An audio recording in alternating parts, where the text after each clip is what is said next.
প্রিয় অষ্টম শ্রেণীর শিক্ষার্থীবৃন্দ, আশা করি সবাই ভালো আছো। আজ আমি তোমাদের বিজ্ঞান ষষ্ঠ অধ্যায় নিয়ে আলোচনা করব। আজকের আলোচ্য বিষয় থেকে তোমরা আইসোটোপ কি তা ব্যাখ্যা করতে পারবে, অষ্টক কি তা লিখতে পারবে এবং এই অধ্যায়ের অত্যন্ত গুরুত্বপূর্ণ টপিক মৌলসমূহের ইলেকট্রন বিন্যাস তোমরা শিখতে এবং লিখতে পারবে। আমার আলোচনার সাথে সাথে তোমরা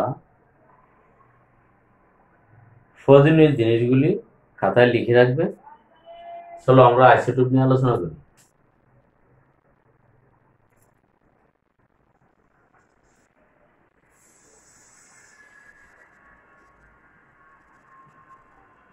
শিক্ষার্থী বন্ধুরা, প্রতিটি মূলে নিউক্লিয়াসে নির্দিষ্ট সংখ্যক প্রোটন এবং নির্দিষ্ট সংখ্যক ইলেকট্রন থাকে। কিছু কিছু মূলে পরমাণুতে ভিন্ন ভিন্ন নিউট্রন থাকে, ফলে তাদের ভর সংখ্যা ভিন্ন ভিন্ন হয়। একই মূলের এই ভর সংখ্যা ভিন্ন ভিন্ন হওয়া কি বলে আইসোটোপ। তাহলে আইসোটোপের সংখ্যাটি কি হবে? তাহলে তোমরা খাতায় লিখে নাও, একই পারমাণবিক সংখ্যা কিন্তু ভিন্ন ভিন্ন ভর সংখ্যা বিশিষ্ট একই মূলের পরমাণুর সমূহকে পরস্পরের আইসোটোপ বলে। তো তাহলে তোমরা খাতায় লিখে নাও,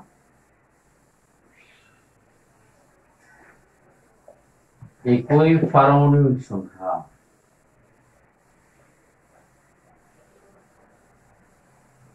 কিন্তু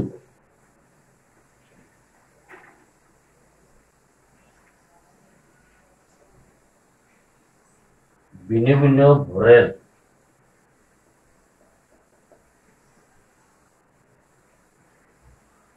ভর বিশিষ্ট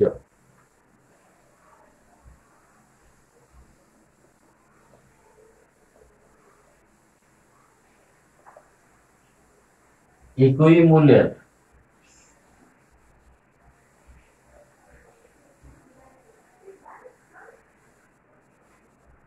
পরমাণুর সমূহকে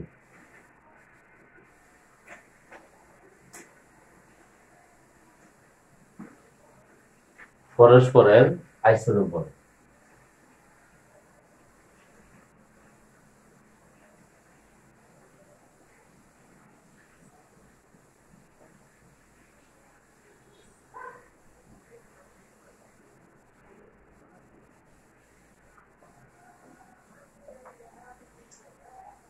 তাহলে আইসোটোপের এই সংজ্ঞা থেকে আমরা আইসোটোপের বৈশিষ্ট্যগুলি জানতে পারি।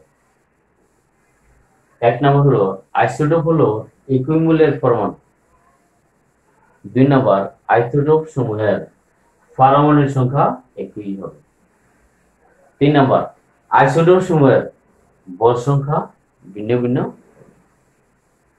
যেমন হাইড্রোজেনের 3টি আইসোটোপ রয়েছে, যথা সোডিয়াম, ডিউটেরিয়াম এবং ট্রিটিয়াম। তোমরা খাতায় লেখো সবাই।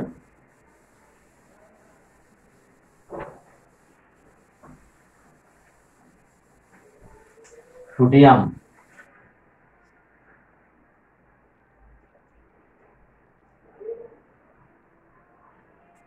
ডিউটেরিয়াম,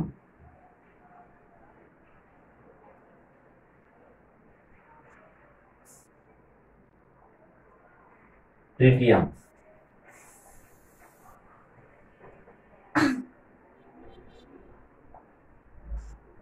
তাহলে তাদের চিত্রগুলি কেমন হবে?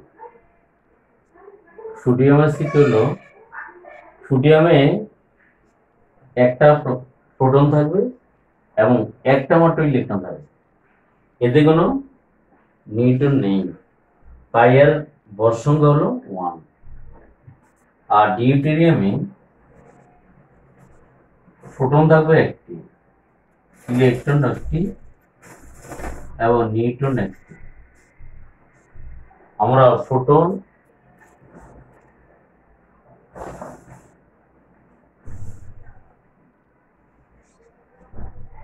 फोटोन के प्लस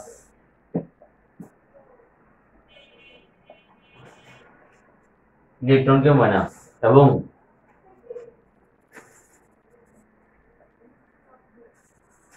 নিউট্রনকে গাঢ় চিহ্নিত বৃত্ত দ্বারা প্রকাশ করে। তাহলে ডিউটেরিয়ামের বর সংখ্যা হবে প্রোটন সংখ্যা 1 প্লাস নিউট্রন সংখ্যা 1 সমান 2। ট্রিটিয়ামের ক্ষেত্রে প্রোটন থাকবে 1টি, ইলেকট্রন থাকবে 1টি এবং নিউট্রন থাকবে 2টি।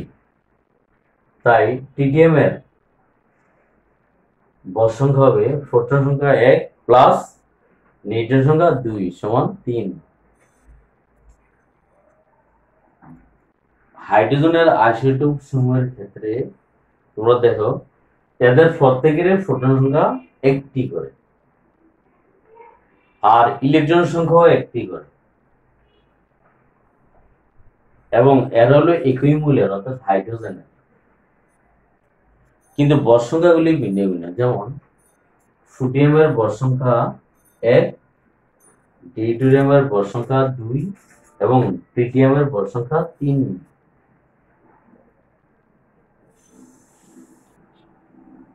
এই বর সংখ্যা ভিন্ন ভিন্ন হওয়ার কারণেই হাইড্রোজেনের এই 3টি আইসোটোপ রয়েছে।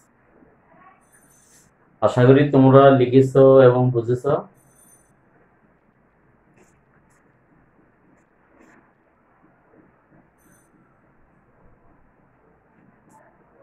শিক্ষার্থী বন্ধুরা, কার্বনের বেশিরভাগ পরমাণুতে 6টি প্রোটন, 6টি ইলেকট্রন এবং 6টি নিউট্রন রয়েছে, কিন্তু খুব কম সংখ্যক কার্বন পরমাণুতে 7টি বা 8টি নিউট্রন থাকতে পারে। তাই কার্বনের 3টি আইসোটোপ রয়েছে, যাদের প্রতীকগুলি হলো, তোমরা লিখে নাও, কার্বন, কার্বন, কার্বন। এদের প্রত্যেকের পারমাণবিক সংখ্যা 6 এবং বর সংখ্যা হবে, কার্বনের 6টি নিউট্রন থাকলে তার বর সংখ্যা হবে 12, 7টা নিউট্রন থাকলে বর সংখ্যা হবে 13, 8টা নিউট্রন থাকলে তার বর সংখ্যা হবে 14। সুতরাং আমরা দেখতে পাচ্ছি কার্বনের 3টি আইসোটোপ রয়েছে। আশা করি তোমাদের লেখা শেষ।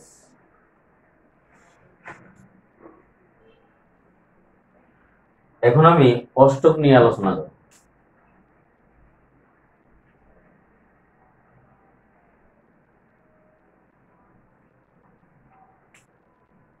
অষ্টক কথাটি আসছে অষ্ট অর্থাৎ 8 থেকে। শিক্ষার্থী বন্ধুরা, আমরা জানি ইলেকট্রন সমূহ নিউক্লিয়াসের চতুর্দিকে কতগুলো নির্দিষ্ট কক্ষপথে ঘূর্ণায়মান। এই কক্ষপথগুলোকে বলা হয় কি শক্তিস্তর। তো কোন মূলের ইলেকট্রন বিন্যাসের সর্বশেষ শক্তিস্তরে 8টি ইলেকট্রনের সেটকে অষ্টক বলে। তোমরা লিখে নাও, কোন মূলের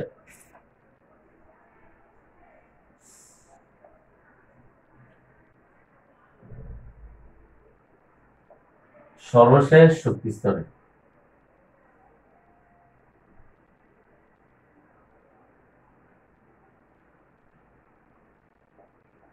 মোট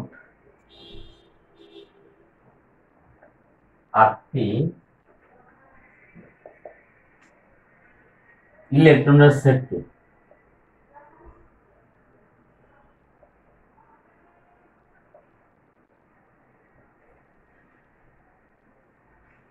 অষ্টক বলে।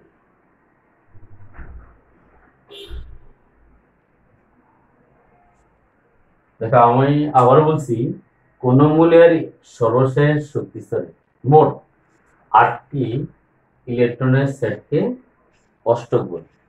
অর্থাৎ সর্বশেষ শক্তিস্তরে 8টি ইলেকট্রন থাকলেই তাকে অষ্টক বলে। সকল মৌলই চায় নিষ্ক্রিয় গ্যাসের ইলেকট্রন বিন্যাস লাভ করতে। তো নিষ্ক্রিয় গ্যাসের সমূহ কি কি? হিলিয়াম, নিয়ন, আর্গন, ক্রিপ্টন, জেনন, রেডন। তো নিষ্ক্রিয় গ্যাসসমূহের ক্ষেত্রে তাদের হিলিয়ামের ক্ষেত্রে 2টি এবং বাকি মৌলগুলির ক্ষেত্রে সর্বশেষ শক্তি স্তরে 8টি ইলেকট্রন থাকে। সকল মৌলই চায় এই নিষ্ক্রিয় গ্যাসগুলির ইলেকট্রন লাভ করতে।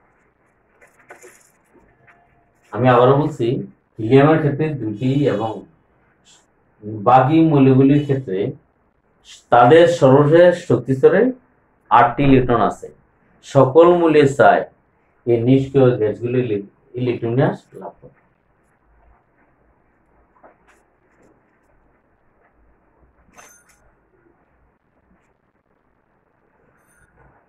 আসলে তোমরা বুঝেছ শিক্ষার্থী বন্ধুরা। এখন আমি ইলেকট্রন বিন্যাস নিয়ে আলোচনা করব। এই ইলেকট্রন বিন্যাস তোমরা খুব ভালো করে বুঝতে হবে, শিখতে হবে, জানতে হবে। খুব মনোযোগ দিয়ে দেখো। পরমাণুতে ইলেকট্রন বিন্যাসের সাধারণ সূত্র হলো 2n²। লেখো সবাই। পরমাণুতে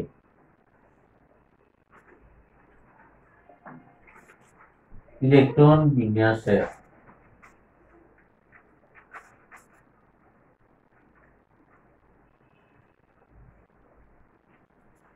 সাধারণ সূত্র হলো 2n²। এই সূত্রে n হলো শক্তি স্তরের ক্রম সংখ্যা, অর্থাৎ ধারাবাহিক সংখ্যা।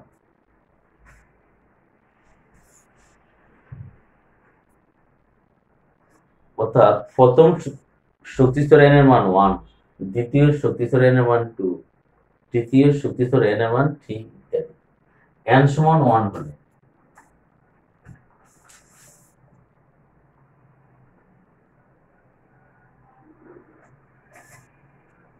প্রথম শক্তি স্তরের সর্বোচ্চ ইলেকট্রন ধারণ ক্ষমতা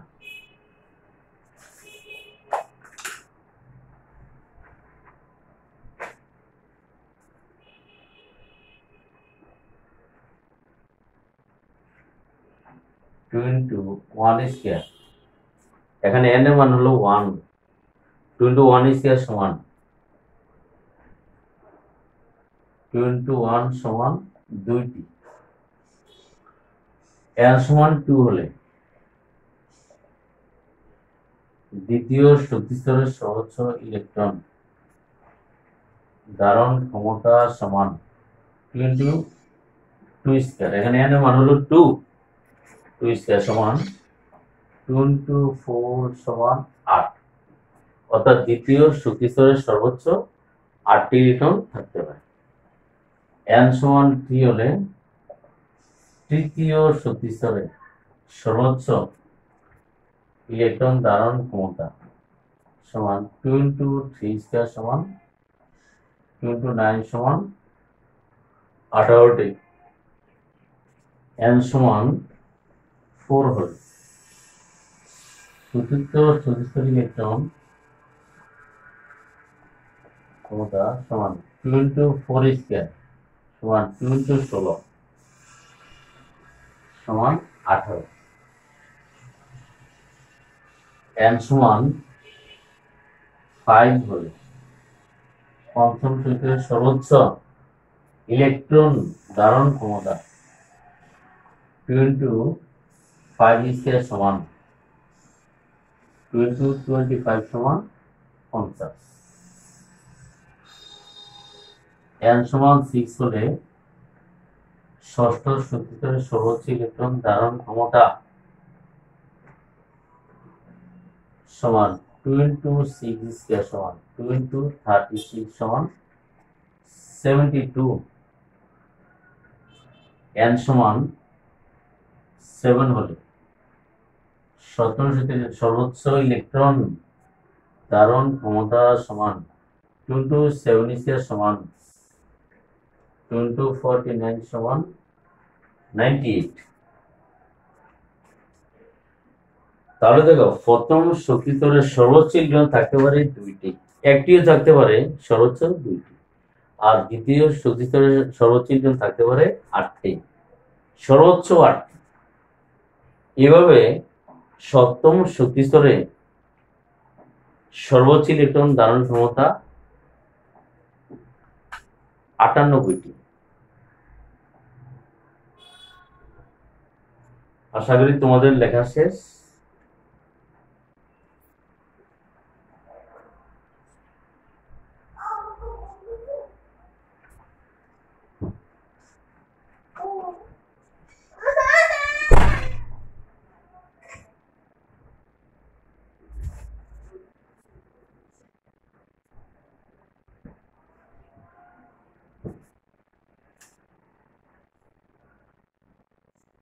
এখন আমি তোমাদের পারমাণবিক সংখ্যা 1 থেকে 18 পর্যন্ত মৌলগুলির ইলেকট্রন বিন্যাস দেখাবো, এরা কিভাবে হলো। আর তোমাদের পাঠ্য বই কিছু লেখা আছে, যেমন দেখো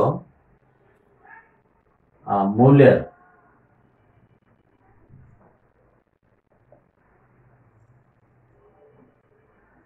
প্রতীক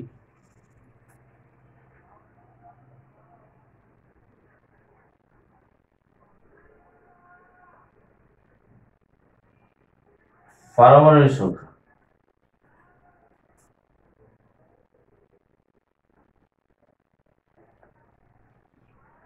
ইলেকট্রন সংখ্যা,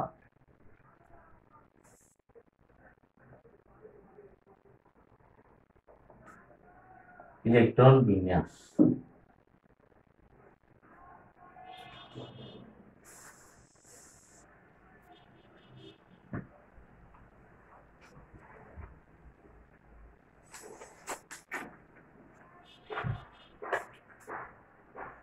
প্রথমে হাইড্রোজেন, এর প্রতীক ইস, এর পারমাণবিক সংখ্যা 1।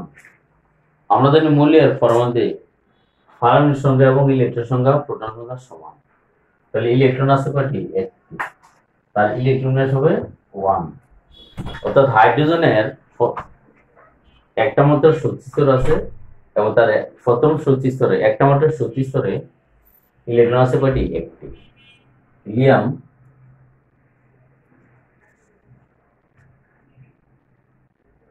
এর পারমাণবিক সংখ্যা 2, তাহলে ইলেকট্রন আছে কয়টি? 2টি। আর প্রথম শক্তি স্তরে সর্বোচ্চ ইলেকট্রন ধারণ ক্ষমতা কত? 2টি। হিলিয়ামের আসলে 2টি। এই 2টি ইলেকট্রন দ্বারা হিলিয়ামের প্রথম শক্তি স্তর পূর্ণ। যেহেতু হিলিয়ামের শক্তি স্তর 1টি, তাই হিলিয়ামের একটা মাত্র শক্তি স্তরে আছে এবং তার 2টি ইলেকট্রন দ্বারা পূর্ণ আছে। লিথিয়ামের ক্ষেত্রে দেখো এর পারমাণবিক সংখ্যা 3, তাহলে ইলেকট্রন আছে 3টি। তার ইলেকট্রন বিন্যাস কি হবে? প্রথম শক্তি স্তরে সর্বোচ্চ 2টি ইলেকট্রন থাকতে পারে, আর বাকি রইল 1টি ইলেকট্রন। তাহলে 1টি ইলেকট্রন যাবে দ্বিতীয় শক্তি স্তরে। আমি আবার বলছি, লিথিয়ামের পারমাণবিক সংখ্যা 3, তাই তার ইলেকট্রন আছে 3টি। 3টে ইলেকট্রনের মধ্যে প্রথম শক্তি স্তরে সর্বোচ্চ ইলেকট্রন থাকতে পারে 2টি, তাই 3টে ইলেকট্রনের মধ্যে প্রথম শক্তি স্তরে থাকবে 2টি, আর বাকি 1টি ইলেকট্রন দ্বিতীয় শক্তি স্তরে চলে যাবে।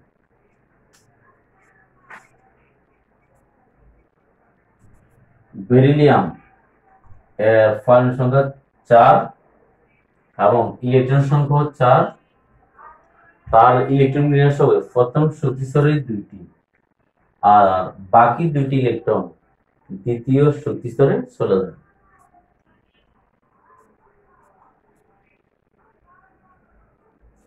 তারপর দেখো বোরন, বোরনের পারমাণবিক সংখ্যা 5, তার ইলেকট্রন আছে 5টি। তার প্রথম শক্তি স্তরে থাকবে 2টি, আর দ্বিতীয় শক্তি স্তরের বাকিগুলি থাকবে, বাকি কয়টি থাকে? 5টি থেকে 2টি গেলে আর 3টি ইলেকট্রন দ্বিতীয় শক্তি স্তরে চলে যাবে।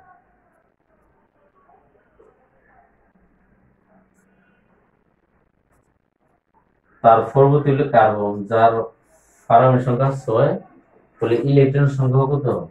6। তাহলে 6টা ইলেকট্রনের মধ্যে প্রথম শক্তি স্তরের সর্বোচ্চ থাকবে কয়টি? 2টি। আর বাকি ইলেকট্রনগুলি চলে যাবে দ্বিতীয় শক্তি স্তরে। কয়টি যাবে? 6 থেকে 2টি বিয়োগ করলে হয় 4টি। 4টি ইলেকট্রন দ্বিতীয় শক্তি স্তরে চলে যাবে।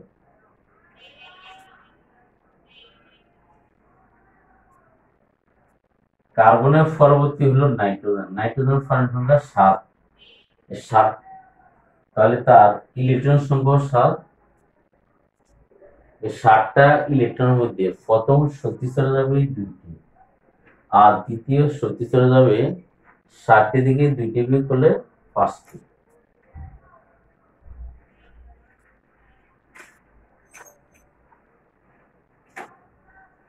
নাইট্রোজেনের পরবর্তী মূল্য হলো অক্সিজেন, যার পারমাণবিক সংখ্যা 8। তাহলে ইলেকট্রন সংখ্যা 8। তো তার ইলেকট্রন বিন্যাস হবে প্রথম শক্তি স্তরে 2টি, আর দ্বিতীয় শক্তি স্তরে যাবে কয়টি? বাকি 6টি। আমরা জানি দ্বিতীয় শক্তি স্তরে 8টি ইলেকট্রন থাকতে পারে। যতক্ষণ পর্যন্ত না 8টি পূর্ণ না হবে ততক্ষণ পর্যন্ত দ্বিতীয় শক্তি স্তরে যাবে।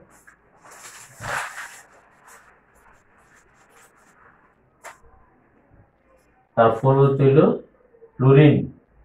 ফ্লুরিনের পারমাণবিক সংখ্যা 9। তার 9টা ইলেকট্রন রয়েছে।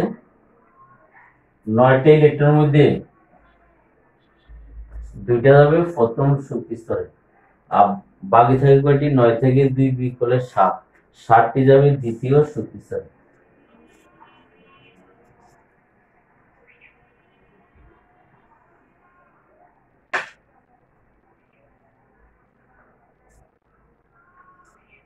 ফ্লুরিনের পরবর্তী মূল নিয়ন।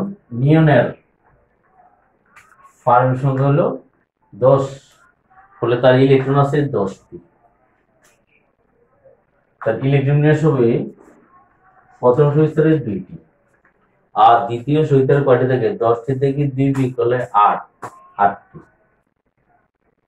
তাহলে নিয়নের ইলেকট্রন বিন্যাস হলো 2, 8।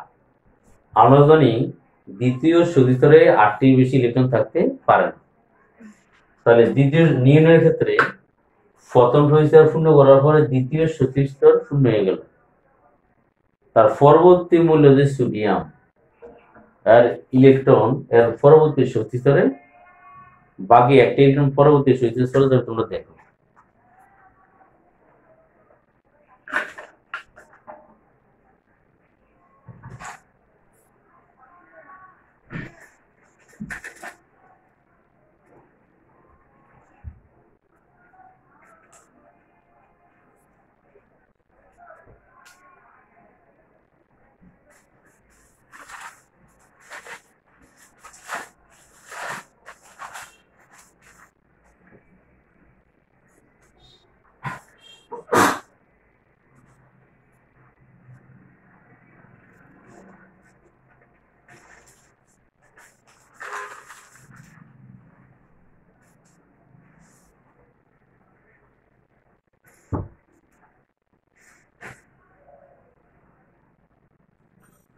নিয়নের পরবর্তী মূল্য হলো সোডিয়াম, যার পারমাণবিক সংখ্যা 11।